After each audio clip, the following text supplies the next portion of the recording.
I want you to imagine you're 60, 70, 80 something years old, you're in an institution and nobody comes to visit you.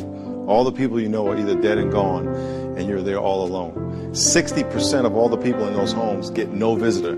You can be that visitor. You can be that blessing. Let me encourage you to do something.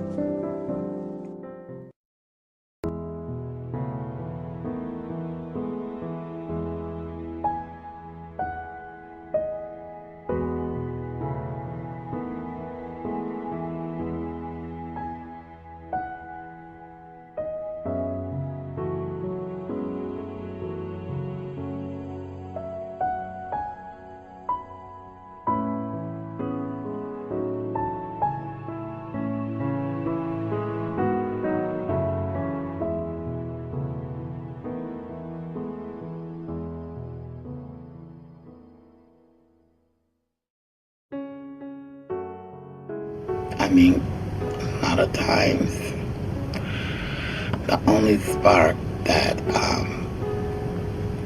people have for visitation is when churches come in, honestly.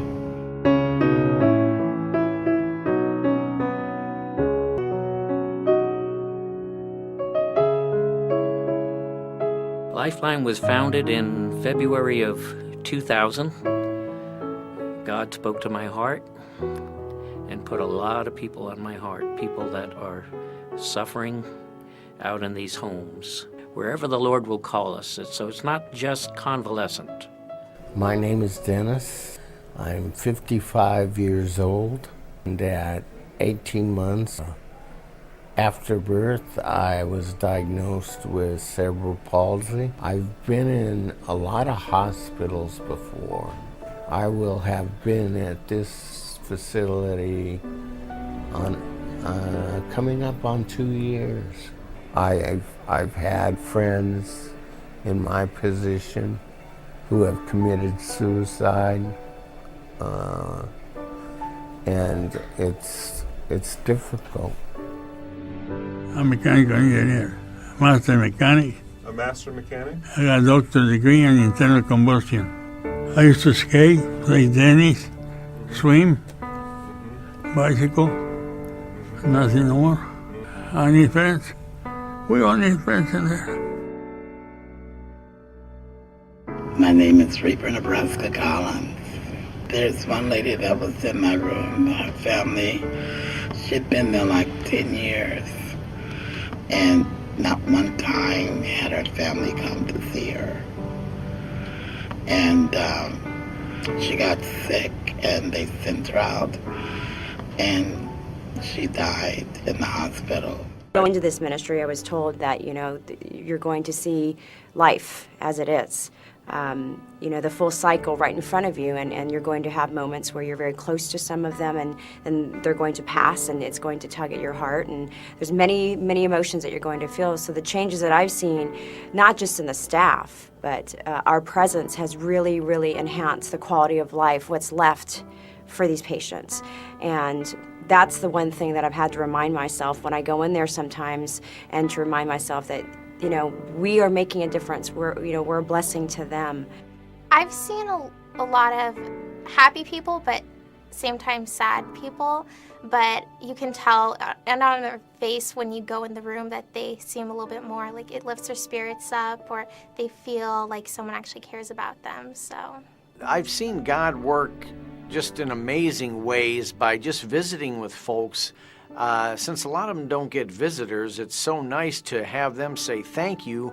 However, I feel more blessed truly than they do when I walk out of the home just by visiting, knowing that I made a difference in that person's life, but it also made a difference in my life.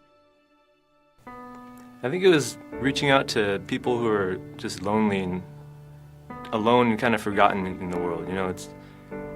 It's tough to be lonely. It's tough to feel like you're isolated and all alone. So really that really just spoke to me, and it was kind of like, why can't I help?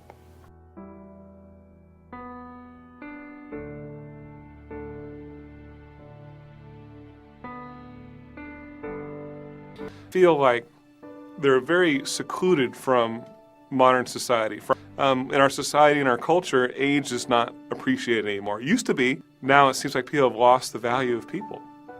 Because, and from what I know, God doesn't value a baby any more or less than he values the old man and anybody in between. Pray for anybody in this situation, because they have no idea how bad it can get. Or a nice thing about God, the beautiful thing about Christ, he sees them as people who he loves. And then he takes other people who he loves, which are the believers, us believers, to come in there and love them back. If you feel God calling on you to do it, then just do it. I'm waiting for you guys. I'm ready. I'd just like to thank Lifeline again and ask God to use this video in the way that it would benefit the most. Right now, we're in 53 homes. And although it's 160 volunteers sounds like a lot, when you're in 53 homes, we're spread pretty thin. We're doing everything that we can. If I had 1,000 volunteers today, I could have them all put to work tomorrow, right in their own community, right in their own neighborhood. The need is huge. It's just gigantic. In fact, I have no words for the need. So we need volunteers. Besides people, money is good. We enjoy any giving. That money goes into one fund. And if there's someone who needs clothing or someone who needs a tube of toothpaste along with the gospel, Tuesday night I delivered a pizza to a lady that hadn't had pizza in years. And she was craving the pizza. So I went and I got the pizza and a soda. And when I delivered that, it was like delivering a pizza to a deer in headlights. She was so thrilled she had no words for it. So we can do a lot with your love offerings and donations and your givings. Lady was crying, head down, and her lap was actually wet from her tears. And I asked her what was wrong, and she says to me, my daughter won't visit me. You don't have to know nobody, just go and say hi. Come visit. Come visit. Ask questions and come more than once. I'm waiting for you guys. I'm ready. So we have an obligation not to leave these people in the dark and not to leave them in the lurch. So I just encourage people to please just any way you can, please help.